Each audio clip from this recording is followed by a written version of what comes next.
Hi everyone, this is Mr. S, and today I want to talk to you about the vehicle charging system. Now I know what you're all thinking.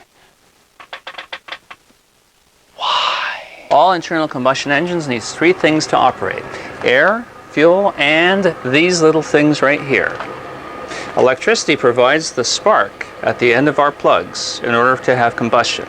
It's true our internal combustion engines need gasoline to run, but without electricity we have no spark. Therefore no combustion. Electricity is key. Electricity is the flow of electrons, and it flows at 300,000 kilometers a second. Electricity also takes the path of least resistance to ground. Amps or amperage refers to the amount of electrons, and volts or voltage refers to the pressure pushing the electron flow. Why am I telling you this?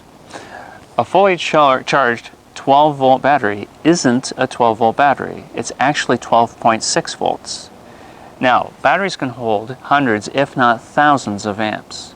This one holds 790 cold cranking amps. But there's only 12.6 volts of pressure that pushes those amps. Well, what does that mean? This battery, although fully charged,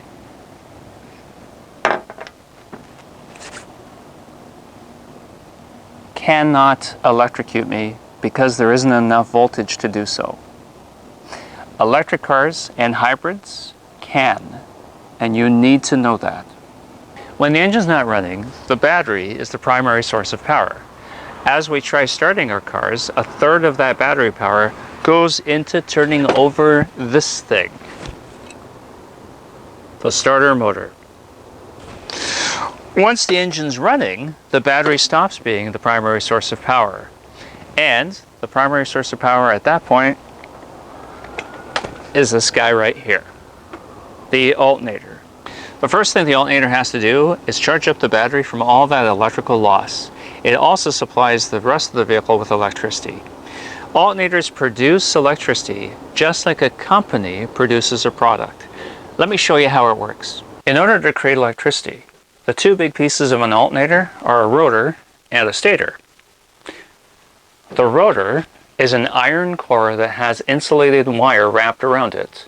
The more loops, the stronger the magnetic field will be created. Look also how there's a north and south claw pole pieces. These pole pieces also further supercharge the magnetic field. Even though the rotor is spinning all the time, we have to feed electricity through the center of the field coil. In order to do that, we need a sliding electrical connection.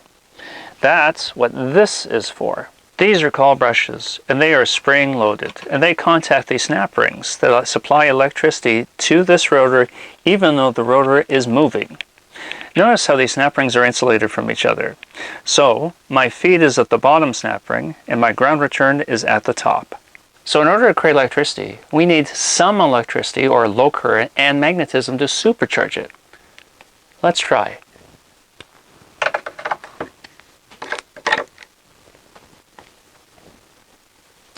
Ta-da! We've created magnetism. How do we know?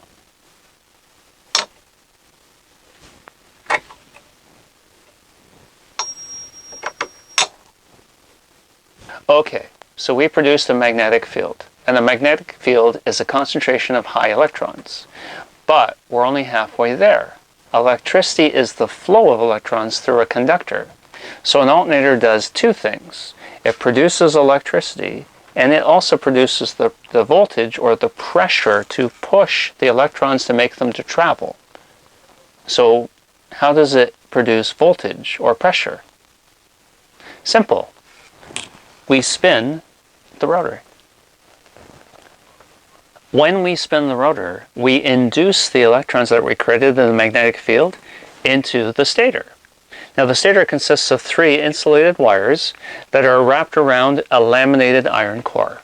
And what that does is it organizes the electrons to flow out of the alternator to meet the electrical demand of our cars. Alternators are driven by a serpentine belt, which steals power from the engine to turn the rotor. Once I energize this rotor, it becomes difficult to turn.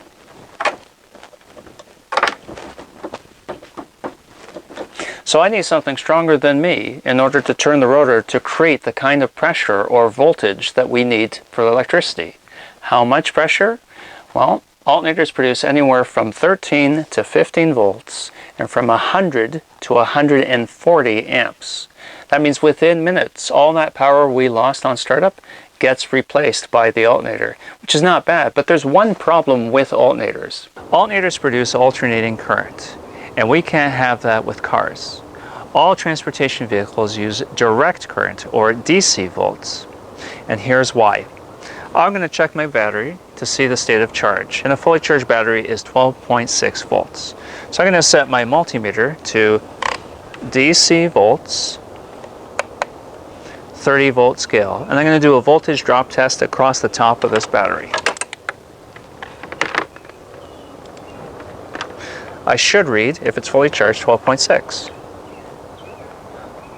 And I get 12.47, which is not fully charged, but still pretty good. Now, let's take this light and let's hook it up to this battery. So I'm going to take this light and go like this. Yay! So now the light is illuminated. What would happen if I actually switched the polarity? The light illuminates still, which is great. So I don't really care about the direction of electricity through this bulb, whether it's going from positive to negative or negative to positive. Now let's try these rotating fans.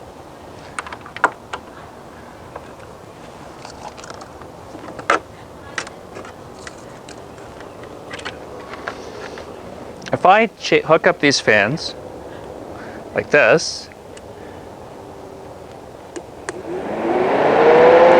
note the direction of these fans are counterclockwise.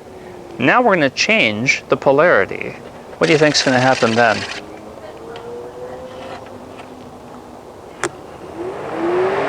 Now we're going clockwise. Any rotating device requires electricity to travel in one and only one direction. So our rad fans, our blower motors, and even this guy we talked about earlier. This has to turn in one and only one direction. Since alternators produce alternating current, we have something called a rectifier that takes the AC current and converts it into DC current, and that makes it ideal for all transportation vehicles.